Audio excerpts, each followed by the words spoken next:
السلام علیکم ویورز۔ ایک یہودی کی حکایت۔ حضرت ابن عباس بیان فرماتے ہیں کہ شام میں ایک یہودی رہتا تھا۔ وہ ہفتہ کے دن تورات کی تلاوت کیا کرتا تھا۔ ایک دفعہ تورات کھولی تو اس نے 4 مقامات پر حضور صلی اللہ علیہ وآلہ وسلم کی تعریف و توصیف دیکھی تو یہودی نے وہ جگہ کاٹ کر جلا دی۔ اگلے ہفتہ پھر تورات کھولی تو 8 جگہوں پر حضور اکرم صلی اللہ علیہ وآلہ وسلم کی نعت اور وصف کا ذکر پایا۔ اس نے یہاں سے بھی کاٹ کر جلا دیا۔ تیسرے ہفتہ تورات کھولی تو یہی ذکر 12 جگہ موجود پایا۔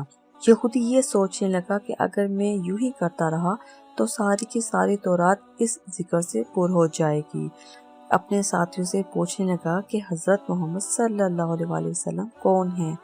تو انہوں نے بتایا کہ یہ ایک جھوٹا شخص ہے، نعوذ باللہ، بہتر یہی ہے کہ تو اسے نہ دیکھے۔ یہودی کہنے لگا، موسیٰ علیہ السلام کی تورات کی قسم، مجھے اس کی زیارت سے نہ روکو۔ ساتھیوں نے اجازت دے دی۔ یہ اپنی سواری پر سوار ہو کر رات دن منزل بہ منزل چلتا رہا۔ مدینہ طیبہ کے قریب پہنچا تو سب سے پہلے حضرت سلیمان سے ملاقات ہوئی۔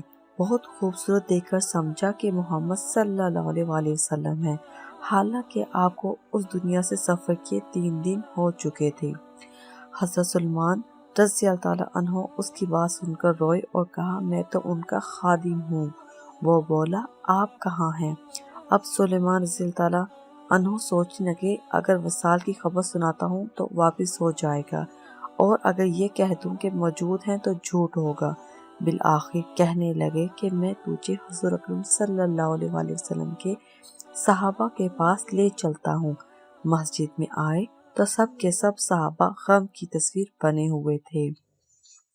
یہودی یہ سمجھ کر ان میں حضور اکرم صلی اللہ علیہ وسلم ضرور موجود ہوں گے، کہنے لگا، السلام علیکم یا محمد کا کلمہ پکارا، جس سے تمام صحابہ میں کہرام مچ گیا اور آہ و بکا کرنے لگے، اور اس سے پوچھنے لگے، تو کون ہے جس نے ہمارا زخم تازہ کر دیا ہے؟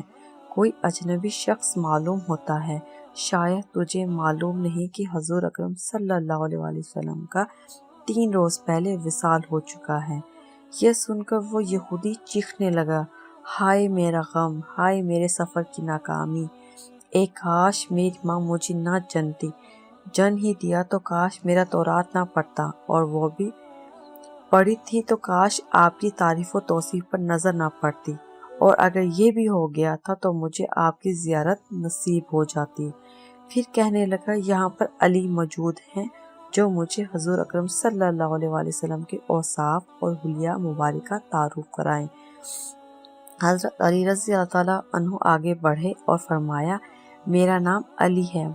وہ بولا، میں نے تیرا نام تورات میں دیکھا ہے۔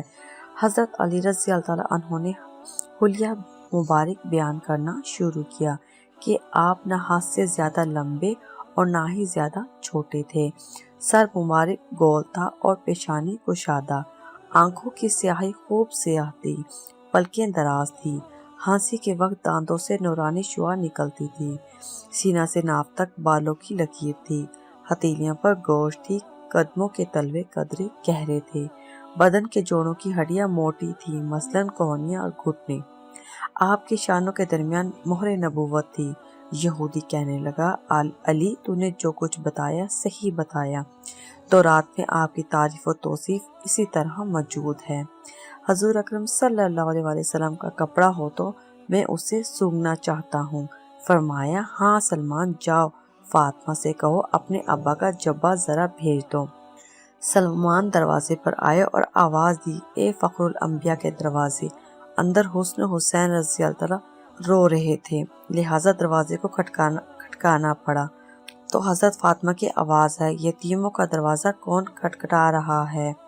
حضرت سلمان نے اپنا نام بتایا اور حضرت علی رضی اللہ تعالیٰ عنہ کا پیغام دیا۔ وہ روتے ہوئے بولی، میرے ابا کا جبہ کون پہنے گا؟ حضرت سلمان نے سارا قصہ سنایا۔ آپ جبہ نکال کر لے آئیں جو 7 جگہ سے کھجور کے ریشہ سے سلا ہوا تھا۔ حضرت علی رضی اللہ تعالیٰ عنہ نے اسے پکڑ کر سونگا، پھر دوسرے صحابہ کرام نے پھر یہودی پکڑ کر سونگنے لگا، اور کہتا تھا واہ ایسی عمدہ خوشبو ہے۔ پھر قبر شریف پر حاضر ہوا اور آسمان کی طرف سر اٹھا کر کہنے لگا اے اللہ میں گواہی دیتا ہوں تو واحد ہے، یکتا ہے، کائنات تیری نیاز مند اور تو بے نیاز ہے، اور میں یہ بھی گواہی دیتا ہوں اس قبر شریف والا تیرا حبیب ہے، جو کچھ اس نے فرمایا میں اس کی تصدیق کرتا ہوں اور اس پر ایمان لاتا ہوں۔ اے اللہ اگر میرا سلام تیری بارگاہ میں قبول ہے تو میری روح کو ابھی قبض کر لے۔ یہ کہہ کر وہیں گر کر جان دے دی۔